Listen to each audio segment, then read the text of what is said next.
Hi, I'm Tony, and welcome to my channel, Watch Time LA.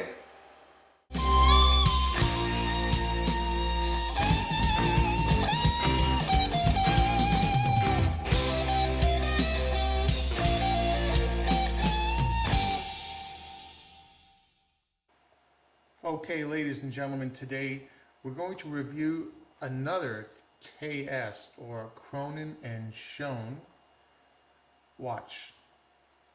It's a Chinese watch. I have a full review on another one, so this one's going to be a lot shorter. I'll put the link up top here in just a second so you can see where to get the full review on the previous one. But anyway, I wanted to do this one. I wasn't going to, but I wanted to do this particular one for a few different reasons you'll see in a moment. First of all, they call this the Mix and Rock KS Automatic Mechanical Black Dial Golden Case Day Date Leatherman's Wristwatch. That's what they call it. And I found it on Amazon, had no reviews at all for $39.95. Now, why did I buy this watch? Well, I was looking for a watch, a simple watch, maybe a little retro, with a black dial and a yellow gold case. Well, good luck. Seems like anything that has a yellow gold case has a white dial, and if you get something with a black dial, it has rose gold. And to be quite frank, I'm completely done with rose gold. I have two watches that have some rose gold on it. I'm not a real fan of it, and didn't want another one. So let's open up this puppy. Try and get through this pretty quickly. Comes in a decent enough box for a cheap watch. Textured cardboard. Got a nice finish on it, but very simple. I didn't expect anything more. Kind of what the older one came in as well. And it had a cellophane wrapper on it, and in a matter of a couple of hours since owning this, I've already lost it. I don't know what I did with it, but this is how it came otherwise when I took the cellophane wrapper off. Comes with saran wrap, for lack of a better word. I guess that's what it is. And you take the saran wrap off, and it has two crystal protectors on it, pretty common. This one happens to say on the front of it, please wind the watch by turning the crown clockwise 15 to 20 turns before every usage. So you would think that this is a mechanically wound watch, but it has a rotor in it. So they call it an automatic watch, but they say you need to wind it 15 to 20 times every day anyway. But we take the plastic covering off. It's very retro looking. I really like the style of the watch. In fact, I was willing to spend $500-600 on a watch that had the black dial and the yellow gold, but I just couldn't find one. I even went on the Watch You Seek forum and asked for some suggestions. But anyway, I haven't done anything to this other than wind it and put it back in the box. Interesting to note, when I wound it, the second hand would not move. I pulled the crown in, I pushed out, I wound it 15 times, I shook it around. The second hand simply wouldn't move. It just stuck right there at the 3 o'clock position. So I did what any self-respecting tinkerer would do. I slammed it against my hand, nothing. I slammed it against my hand again, and it started ticking. Yay, so now I have a working, as it says right there, a working chronometer. Automatic chronometer. I like the way it looks. Has a domed mineral glass crystal on that side and a flat mineral glass crystal on the other side. It says on there that it is all stainless steel, and according to the Amazon site, it says it's all stainless steel. Obviously it's gold plated. You're going to see some of the plating issues in a little bit. Day and date worked pretty good. The winding was pretty good. It is non-hackable. Pull it out, keeps going. push it halfway in. This is another one of those, and you'll see in any of my reviews, a pet peeve of mine is trying to find that date wheel, detent. This is another one of those that you got to fiddle with, but there it goes. I finally got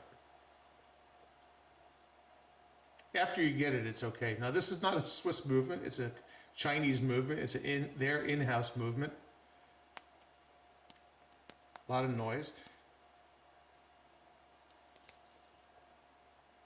There's the rotor. I do more on the rotor in the other video. You can go look at it. I'll try and put the link up here a couple of times. But I thought it was interesting to go into the box here real quick. You got your warranty card. This one actually has a serial number on it.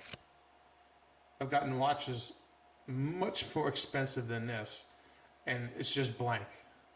So I don't know whether this is just for effect or what. It says a 12-month warranty, but Amazon gives you 2 years on all watches. Make sure you save your receipt, although on Amazon you'll save it anyway. And I normally wouldn't bore you with reading anything from instruction manuals, but I got to read this one. Maybe you can read along with me. Hand winding. Hand wound watches must be wound every day. To do so, turn the crown counterclockwise to position 1. The spring is full when the crown cannot be moved under normal power. That means that this thing can be snapped. Please stop winding the crown anymore, or else the spring will be broken or affect its elasticity. If it is the non-full movement, only need to circumvolve the crown 20 circles. The spring will last about 30. So, I wonder where this was printed.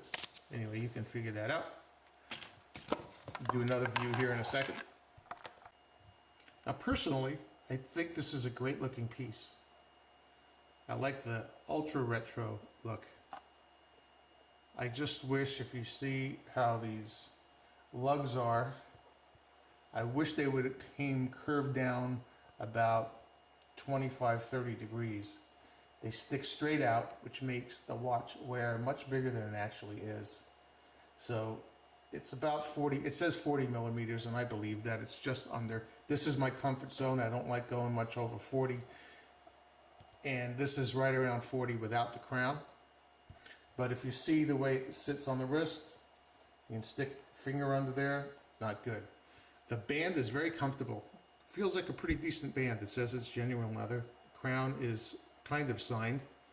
It just has a very simple engraving. And the watch, the only other feature the watch has, which I really don't understand, is this right here. But cool looking, very original. You know, if this was a Tissot, I would have bought it. But they didn't have any the color combination I wanted. You're going to see some really striking issues with this watch in a little bit. But I just wanted to give you this view. Okay, we're going to do some close-ups real quick. You can see all along here, the plating on the hands is absolutely atrocious. There's some sort of loom here, but you can see the plating on all of the hands on the normal lighting is absolutely terrible. This one here, not so bad on the hour hand, but the minute's pretty bad. I'm going to look on the surface of the watch.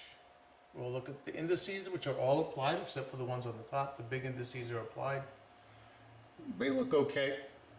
There's some dirt and dust in there.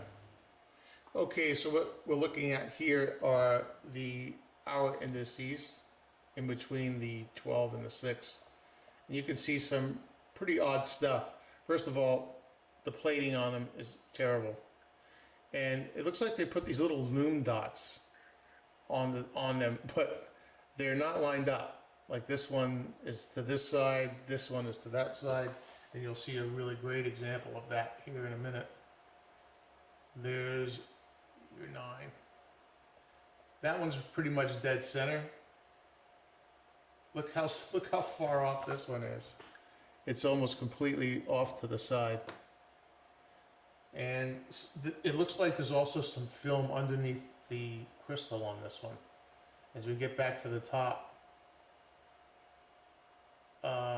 this this film you see right here, I cleaned the crystal very, very well. So this is underneath. It's on the crystal, but it's on the bottom side of the crystal, what you're seeing right there.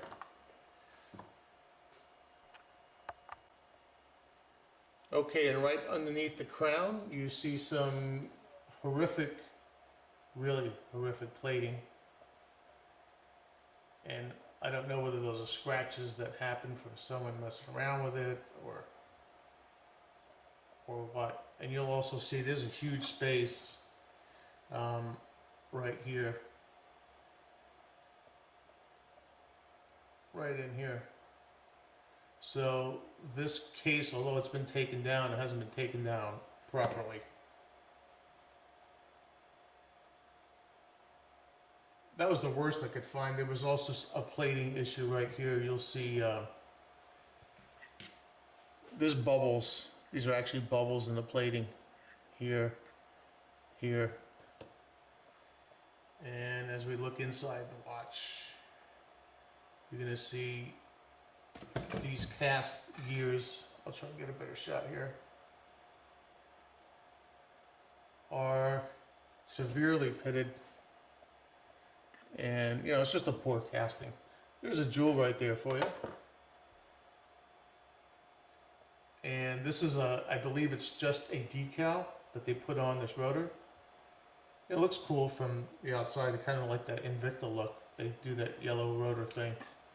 But you can see how it's finished. Not very good. There's another look at that gear. Well, if you see my other KS review, you will see stark differences between these two particular watches. This one is in not so great shape compared to the other one. It's brand new. I love the look. I really do. Too bad it's just such a piece of garbage. But I'll give you some close-ups just so you could decide if, you know, style-wise, is it worth keeping? I don't know.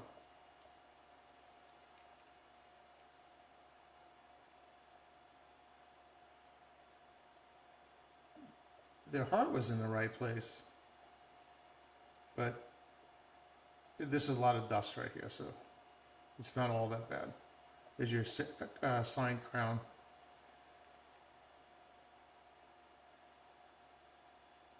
Nothing anti-reflective here. You get all reflection.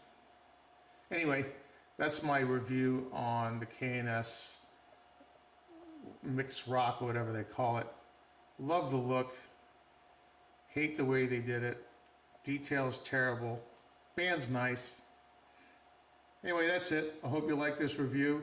Check out my other reviews, including my other K&S review, which is much more positive than this one. You don't always need to spend $1,000 to get a nice watch. You can spend 20, 30, 40 bucks and get a really nice everyday wearer.